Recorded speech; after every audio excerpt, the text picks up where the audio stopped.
Hola, mi nombre es Luis Patzán y vamos a dar desarrollo a nuestro segundo examen parcial de nuestra clase de inteligencia artificial. La primera parte será una serie de preguntas. La primera será cuál es la diferencia entre el aprendizaje supervisado y no supervisado. Bueno, el supervisado, para empezar, este utiliza los datos que son etiquetados y esto lo va utilizando pues para ir entrenando el algoritmo que se ha programado para tener predicciones o hacer clasificación de lo que necesitamos. Este se divide en dos, en clasificación y el tipo de regresión. El de clasificación podría ser, por ejemplo, un algoritmo que tenemos para rechazar un correo o los correos que no son deseados. Y el de regresión podría ser, por ejemplo, en una empresa que empiece a predecir la trayectoria de crecimiento de los ingresos de publicidad. Esa es la diferencia. Ahora, los no supervisados son aquellos que los datos no son etiquetados y tienen la habilidad para descubrir patrones desconocidos en los datos sin supervisión humana. Por ejemplo, para detectar fraudes en transacciones, anomalías en el comportamiento de búsquedas. Esto se va alimentando por sí solo, no requiere de la supervisión humana. Bueno, exacto, sí la necesitaría pues para ajustes, updates y cosas así. La diferencia entre el aprendizaje batch y el online. Bueno, el batch, pues, este se entrena con todos los datos posibles. Y, por ejemplo, si los datos cambian o se reciben nuevos datos, el modelo pues tiene que ser reentrenado nuevamente desde cero. Entonces, la información que se le ha dado sobre esa información a la que trabajamos, le vamos a agregar nueva, tenemos que entrenarlo nuevamente. A diferencia del online, que este se va incrementando, su conocimiento, su inteligencia, por así decirlo, se va incrementando automáticamente conforme lo vamos utilizando. Cada vez que alguien utiliza este, por ejemplo, ChatGPT, cada pregunta él se va alimentando y va teniendo nueva información. ¿Qué es un prompt y cómo utilizarlo? Bueno, el prompt es aquella instrucción o la entrada que nosotros le damos al lenguaje para que empiece a generar la información coherente que nosotros necesitamos. La manera de utilizarlo, pues bueno, es únicamente es de enviar y darle la información. ¿Y cómo funciona la IA con blockchain? Bueno, esto nos va a ofrecer información sobre el marco detrás de la IA y la procedencia de los datos que estamos utilizando. Esto nos ayuda bastante a la integridad de los datos y pues que sean mucho más fiables, que tengan seguridad y por ende pues que tengamos mejores respuestas y mejores, con más confianza sobre la inteligencia artificial teniendo esta misma. Bueno, a continuación vamos a proceder con la segunda serie, la cual es explicar estos dos códigos que se nos han brindado. Y bueno, la primera parte, como me ha tocado CarnetPar, vamos a hacer la preparación de los conjuntos de datos. Todo esto proviene debido a la última actualización que tenemos, el NSL-KDD, que es la actualización del KDD 99 que se ha utilizado durante todos estos tiempos para encontrar lo que son las anomalías o intrusos en la red, ficheros que vamos a utilizar, de dónde se descargaron y bueno, vamos a empezar. Primero vamos a cargar todo lo que tiene nuestro archivo ARFF y lo vamos a generar, vamos a almacenarlo en un data frame con la librería de pandas. Después vamos a utilizar también lo que es la función para poder dividir los datos para hacer entrenamiento, validación y testeo. Con estas funciones pues podemos dividir los datos en partes iguales y poder hacer todos estos cambios y nos va a regresar al final el tamaño que cuenta cada uno. Por ejemplo, tenemos 1000 datos y de pronto quedaron 399, perdón, 339, 333, 333 y 333. Este es el error que nos ha dado. No sé por qué no se pudo corregir. Es al momento de hacer la carga. No es que no lo encuentre ni nada, simplemente no los está cargando. Intenté de hecho hacerlo en dos computadoras diferentes y pasé con el mismo error. Entonces, bueno, prosigamos. Esto sería la división que habíamos dicho anteriormente, que en los métodos, el método, perdón, nos retorna ya después de dividir toda la información. Aquí podríamos imprimir el tamaño que tiene cada una. Después vamos a limpiar los datos. Bueno, esto se refiere a los datos que vamos a por así decir que están sucios, vamos a limpiarlos, separando todas las etiquetas del resto de los datos, únicamente dejando aquello que vamos a necesitar. Em, Utilizaríamos estos que podemos ver acá. Entonces vamos a crear par de data frames nuevos. Ok, vamos a eliminar todo lo que sea columna, que se llame class, y vamos a hacer una copia también de la misma y guardarla en este nuevo data frame. Ahora, em, vamos a agregar unos valores nulos en estos números de IDs, ya que pues normalmente la inteligencia artificial no puede trabajar con estos. Por tema de educación vamos a cambiarlos, ok. Entonces vamos número uno a comprobar si existen, ok. Punto .any nos retorna true or false en el momento de encontrar si algo es nulo. eh, bueno, la manera en que lo utilizamos acá. Y vamos a ver entonces cuáles son los valores que sí tiene. Al momento que sí encontramos, vamos a eliminar toda la fila para evitar trabajar con esas filas que tengan nulo y no de error. Entonces, con el punto drop NA vamos a poder eliminar esas filas. Otra cosa que podríamos hacer es no eliminar toda la fila, sino únicamente el atributo que tenemos ahí. Entonces podemos utilizar también esta función, ¿no? Que sería siempre punto drop cuando encontremos el DST bytes. Esto nos dice que vamos a eliminar la fila con el axis 1 y vamos a hacer bueno, esta es la copia. Vamos a ver cuántos elementos se eliminaron utilizando el tamaño de la copia antes de ser modificada y de la original ya modificada, y pues podríamos mostrar cuál fue ese número de valores que se eliminaron.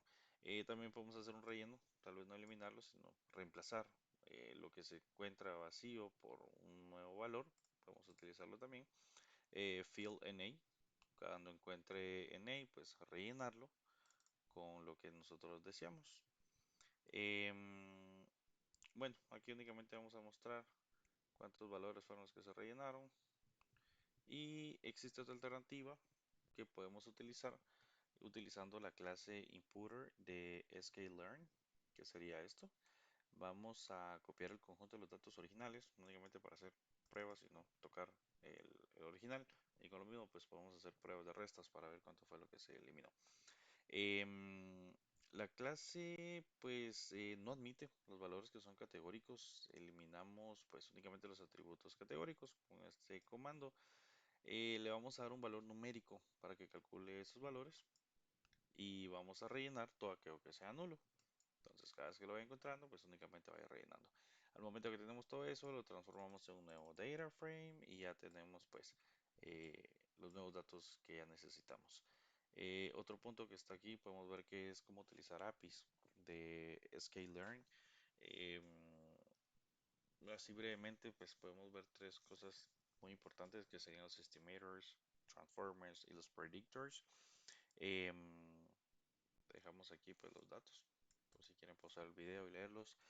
Y vamos a ver otro punto que sería la transformación de los atributos categóricos a numéricos. Entonces, todo aquello que es, por así decir, texto, lo podemos pasar también a numérico. ¿Cómo lo vamos a hacer? Podemos utilizar también este código para poder hacer esos cambios. Vamos a checarlo acá. También podemos hacer transformaciones avanzadas mediante sklearn. Por ejemplo, ordinales, ordinal encoding. Siempre realiza la misma codificación, que es como factorize que utilizamos en pandas. Para esto, pues podemos utilizar este código brevemente para poder ver lo que pasó. Podríamos mostrar en la pantalla cómo ha quedado nuevamente codificado, pero debido al error, pues lastimosamente no podemos verlo. También tenemos el método one-hot encoding, que esto nos va a utilizar para generar categorías de atributos de una matriz binaria, 0 y 1, para 0 negativo, 1 positivo, 0 no, 1 sí, podemos verlo de esta manera. Entonces, vamos a convertir una matriz en un array para mostrar los valores así y también un recorrido más fácil, la verdad. Podríamos ver así. cómo quedó. Ok, vamos a proseguir con el número 5, el escalado de un conjunto de datos. Bueno, en este punto podemos ver de que podemos hacer dos conversiones, lo que es la normalización, que los valores de los atributos se van a escalar para adquirir un valor entre 0 y 1, por ejemplo, 0.9, 0.8, 0.16, y la estandarización, que los valores del atributo pues se van a escalar y reciben un valor similar, pero no se encuentran dentro del rango. Bueno, aquí podemos ver cómo podríamos utilizar esto, utilizando lo que es Robust Scaler, siempre en nuestra librería de sklearn, y quedaría de esta manera. Lastimosamente no podemos imprimir el header, pero bueno, vamos a proceder únicamente, bueno, cuando ya tenemos todo lo que es la preparación de los datos, vamos a proceder a la evaluación de los datos que ya contamos. Bueno, al igual que en el anterior, pues tenemos el método para poder cargar lo que tiene nuestro archivo RFF y devolverlo en un data frame. Aquí vamos a hacer pues, la división de los datos para poder hacer el testeo, la evaluación. Vamos a generar todo esto dentro de un pipeline. Vamos a almacenarlo ahí. Y vamos a utilizar siempre el custom one hot encoder para transformar los datos y para darles un formato en el cual podemos después solo hacer mención de dicho método. Y el data frame preparer. em, Aquí vamos a guardar los datos transformados que se preparan dentro de los pipelines y ya transformados, ¿no? Ahora, ¿cómo vamos a empezar a hacer esto? Bueno, aquí tenemos el mismo error que habíamos comentado, que no nos deja cargar los datos en el mismo. Vamos a hacer primero la división de los conjuntos. Entonces, lo que habíamos hecho, lo que son preparados para entrenamiento, para validación y para hacer testeo. Dijimos que estos cuentan con X número de valores muy similares, casi simétricos. Aquí podíamos imprimir pues cuántos valores cada uno contenía y vamos a separar las etiquetas de cada uno que tiene. Ok, vamos a remover las etiquetas de lo que sería el de testeo, el de validación y el de entrenamiento. Ahora vamos a preparar lo que es un conjunto de datos. Vamos a instanciar nuestro transformador personalizado, que es el Data Frame Preparer. Vamos a generar una copia para poder hacer esos cambios. Vamos a hacer que encaje eh, para que adquiera todos los valores posibles. Y después vamos a generar otro subconjunto de datos de entrenamiento. Aquí podríamos ver cómo quedan sus primeras 5 datos. Y vamos a transformar el subconjunto en un nuevo dato de validación. Ahora vamos a hacer un entrenamiento de algoritmo de regresión logística. Bueno, en este caso, utilizando siempre sklearn, se utilizarán los métodos expuestos por un API de sklearn y pues con eso vamos a poder mostrar a continuación los resultados del API. Vamos a poder hacer predicciones de nuevos ejemplos. Bueno, todo esto basado en toda la información que se ha eh, obtenido. Podemos hacerlo de esta manera, el método predict. Y podemos también generar una matriz de confusión. Ok, podemos utilizar estos métodos que vemos aquí. Podemos también entregar lo que son métricas derivadas de la matriz de confusión, únicamente con los datos que ya tenemos. Y pues quedaría de esta manera. Podríamos enseñar la precisión y los métodos también que podemos hacer. El score más alto, podemos ver la curva también de los datos, curva ROC, curva PR, tenemos la evaluación también del modelo, cuando ya está generado, pues podemos hacer lo que son las pruebas, cómo vamos a hacer eso. Todos estos data frames que contuvieron ya todos los datos transformados, podemos graficarlos ya em, con estos métodos que tenemos siempre de Scale y pues con el método plot podemos hacerlo. Lastimosamente pues no funcionó, no corrió, no pudimos graficarlo. Más adelante vamos a hacer un ejercicio y vamos a graficar más esto. Bueno, a continuación vamos a explicar el punto 2 de la serie 2, a lo cual se nos ha dado un archivo CSV de varios empleados. Se nos piden estas cuatro indicaciones. Rápidamente lo vamos a explicar: el salario más alto, más bajo, la comisión total pagada y el promedio de salario por departamentos que existen. Bueno, el primero pues tenemos que cargar todo lo que es el archivo dentro de un data frame. En este caso yo le puse archivo nombres a mi data frame. Vamos a mostrar lo que sería el salario más alto. ¿Cómo? Vamos a utilizar la función n largest. En este caso, pues yo quise de la columna salary, nos va a retornar la primera. Esto podemos verlo como que ordena de más grande al más pequeño, y como solo le estoy diciendo uno, me va a retornar únicamente el primero, que por ende es el más alto. Vamos a imprimir únicamente estos tres valores, lo que sería el ID del empleado, su primer nombre y su salario. Podemos ver aquí que el primero pues es el del ID 100, se llama Steven y tiene un salario de 24.000. El empleado con salario más bajo, al igual que el anterior, podemos utilizar el antónimo de largest, que sería smallest, y vamos a retornar lo mismo, solo que la versión más pequeña. Sería el empleado 132, que se llama TJ y gana 2100. La comisión total pagada, ¿cómo vamos a obtener esto? Pues vamos a hacer una regla de lo que sería para pasarlo a porcentaje. Bueno, por si encontráramos algún porcentaje, pues vamos a utilizar esto, dividirlo en 100 para volverlo a un número entero.